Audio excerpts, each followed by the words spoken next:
Okay, and right now in the Panamera S E-Hybrid, I know most of you guys probably know the whole layout of the car, so I'm going to keep it really simple and really short. So, just give you an overview about what's happening in the car and some of the amazing features that they've incorporated into the E-Hybrid.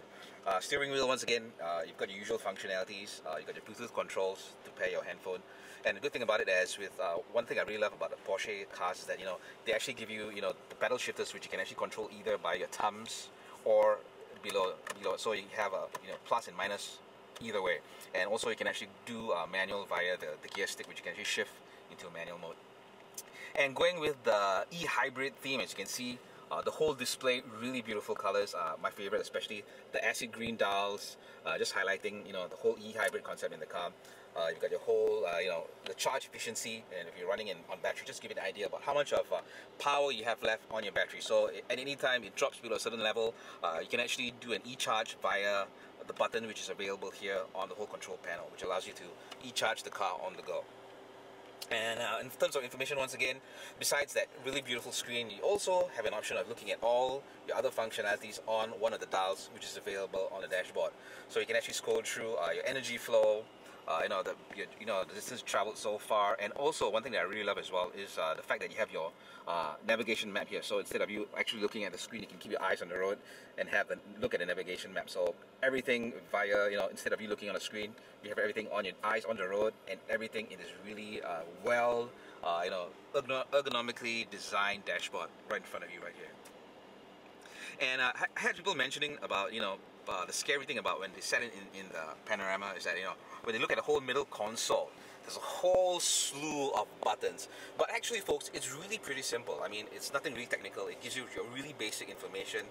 Things like your temperature controls. You got your dual zone AC, so your front passenger can actually control his or her temperature, or you can actually sync it to make the driver and the passenger going with the same function. And your other creature comfort controls, things like which way you want the aircon to blow. And one fantastic which I really love is the fan, which is built into the seats. So especially in Singapore's hot weather, you want some air being ventilated into your back, you can actually switch on this button, which allows you to control the amount of fan ventilation that you have.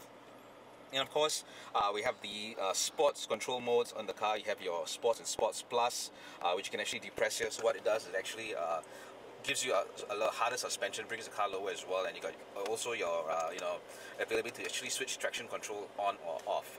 So once again, looking at it, pretty simple, and not forgetting the two very important buttons, which is your e-power and e-charge. So if you feel like you want to run the Panorama and e-power, all you need to do is switch on the button, and there you go.